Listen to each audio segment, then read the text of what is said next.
Hey y'all, welcome back to Pure South Pastures. Today it is scorching. I think this time of year it probably feels that way just because we're not so used to it. But the thing about it is the humidity is just through the roof. So I think it's like 106 real feel or heat index. So anyway, that's Arkansas. And today we're going to talk about what we're doing for fly control. If you battle with flies, it's something that we always battle with here. Trying something experimental. I think we've had an effect, but I'm a little concerned to talk too early. Just to make a bold statement that it has worked. So we're gonna watch them. I'm gonna do this video and then I'll report back in a couple weeks, and we'll see if they're maintaining. So we'll see if it works long term. But right now it seems like it's so far so good. So thanks for joining me today. Let's get into it. All right, y'all, we are grazing a whole lot of vegetated broom sedge. This field is it has been broom sedge, lots of broom sedge. There's more diversity here this year, actually more plant growth. I don't know if that's due to weather. We've had lots of rain, or if it's truly I'd like to say it's also management. But. So yeah, cattle are doing good. We've been in a few paddocks where it was quite a bit of broom sedge. So I've got them in a large paddock today. They're going to be here for a few days just because of schedule. Won't permit what we normally do. I like seeing the bull moving around on cows. A few of these animals, they still got too much hair. And quite a few of them are slicking off as well.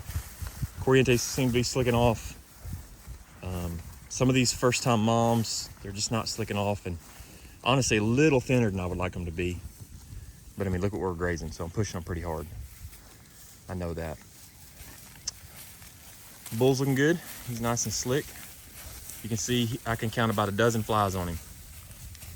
I mean, I don't see any up on his back, just kind of a few on his belly. I'm telling you, a few weeks ago, they were brutal. Okay, so now, interesting. I don't know if that's weather conditions because we've been so wet and pretty cool, or if it is truly something that I'm doing. And I'll tell you what that is in just a minute. I think I've showed this before, but let me get up here. She's got a US brand on her. I think you've seen that before, but I just want you to see it. That's how I bought her, and they got a 2 on the back. I would say there's probably she was born 2022. Kind of interesting, that US brand. So I feel like we're in pretty good shape. I got one little calf that's got an issue. If I get close to him, I'll show you what that is, but it's a skin issue. And the rest of them seem to be doing fairly well, except for the ones that aren't shedding hair. If we get down here in this bottom, there's a lot of different stuff other than broom sedge. I'll find that, and they're eating that up. Whew, it's hot in the sunshine, y'all.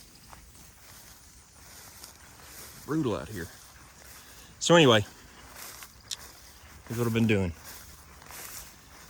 I've been listening to Steve Campbell,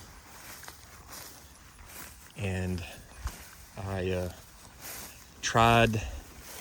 did a little experimentation with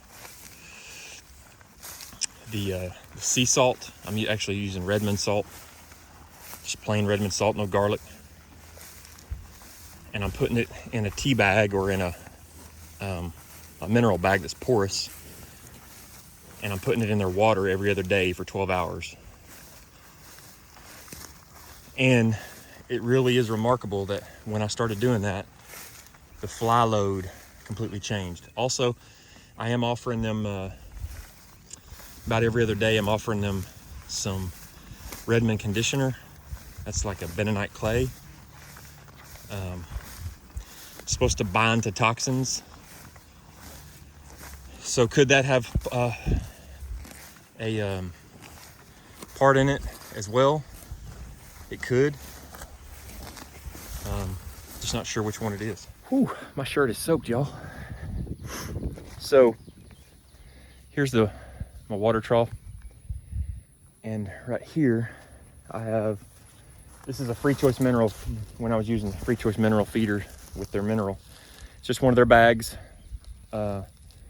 This actually has the trash left over, the salt basically left over that the minerals didn't come out of, and basically just take this, throw away the salt in it, and then replenish it. So, go up there and get your drink, girl. Today's the day where it's just regular water, so it's not salt water today. She's got some flies on her, but I sure have seen a lot worse. So she got a calf sucking. Tonight probably, just because of the schedule of my week, I'm gonna go ahead and drop a bag in there overnight and pull it in the morning. Come on up here, girl.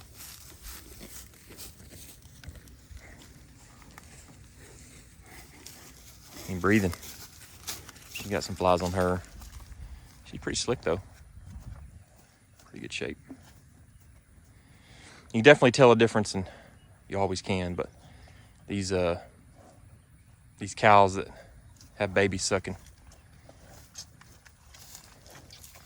you can see a difference in them. Water tastes good, don't it? Put my hand in it a little minute ago. It's a little warm, but as they cycle it, it'll get better. So anyway, I'm not sure if the fly issue has been mitigated because of mineral, or if it's doing better because of weather, because it's dry and hot now, or if it's better because she's gonna eat that plant right there. Well, I don't know what that is, but she's going after it. It's a big old weed.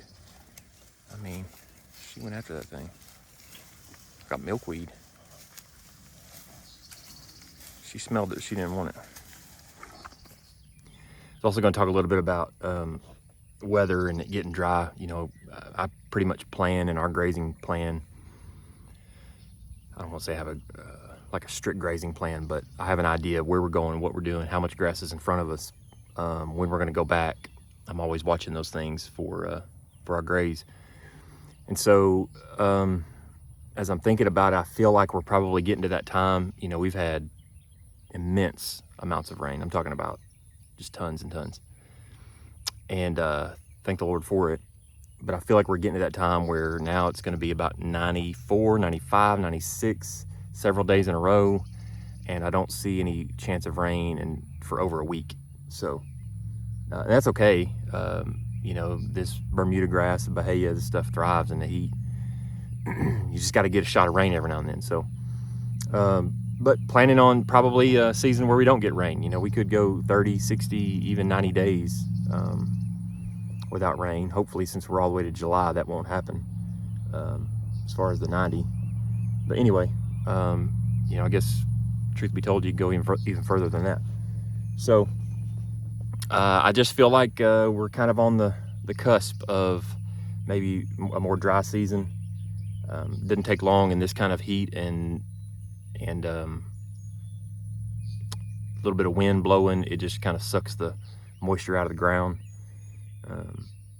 We do have good cover on everything. You know, even though we grazed back where we grazed really low and got total graze on it, there's still really good regrowth back there. And I mean, it's just lush and green and thick.